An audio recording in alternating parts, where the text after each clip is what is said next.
দুর্দান্ত এক জয় দিয়ে 2026 বিপিএল মিশন শুরু করলো ঢাকা ক্যাপিটালস। ব্যাটিং বোলিং দুই বিভাগেই দাপট দেখিয়ে পরাজিত করলো শান্ত মুশফিকদের রাজশাহী ওয়ারিয়র্সকে। ব্যাট হাতে আরও একবার নিজের পুরনো রূপ দেখালেন সাব্বির রহমান। বোলিংয়ে একাই ধসিয়ে দিয়েছেন ইমাদ ওয়াসিম। রাজশাহীর বিপক্ষে ঢাকার এমন দুর্দান্ত জয় নিয়ে বাকিটা জানবো রিপোর্টে। নাসির হোসেনরা পারফর্ম করেছেন। তার ঢাকা গতকাল যে দলটা 190 চেস করে রাজশাহী ওয়ারিয়র্স জয় পেয়েছিল, সেই দলকে হারিয়ে দিয়েছে।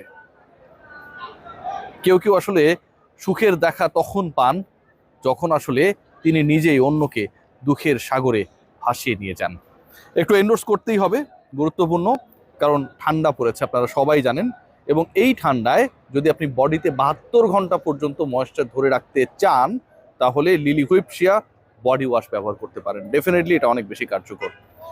যে আলোচনাটা করতে চাই আজকের এই ম্যাচে, এবং এই ম্যাচে সিরিয়াস যেই জায়গাটা নিয়ে আসলে বলতেই হবে, সেটা হচ্ছে সাব্বির রহমান রুম্মান। আবারও একটা বিপিএল এসেছে, আবারও একবার তিনি বিপিএল এ খেলছেন। এবং এই সাব্বিরকে নিয়ে দুই বিপিএল এর মাঝখানে আমি যত আলোচনা করেছি, কন্টেন্ট বানিয়েছি, আপনারা যারা আমাকে শোনেন তাদের 50% আমাকে গালি দিয়েছেন। সাব্বিরের কারণে নাকি আমি যে কন্টেন্টগুলো বানিয়েছি সেগুলো আসলে কার্যকর না, তিনি আর চলেন না, স্ট্রাইক রেট বেটার না, লেগ সাইডের বাইরে তার স্ট্রেংথ নেই।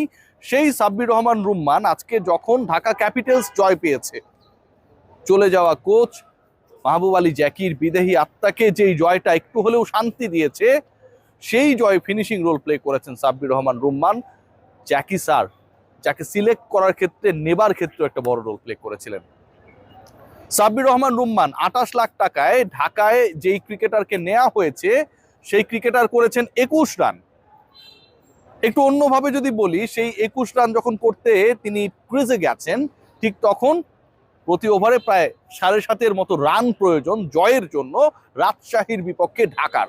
লো স্কোরিং ম্যাচ, শেষ দিকে সাব্বির মনে করা হচ্ছিল আরো ক্লোজ হয়ে যাবে। সাব্বির ছক্কা মেরে বাউন্ডারির ওপারে বল পাঠিয়ে, ওপারে এখন পেরিমিটার বোর্ড দেখা যায় না, স্ট্যাটিক বোর্ডের মতো অবস্থা, দলকে জিতিয়েছেন যখন দরকার 5 রানের।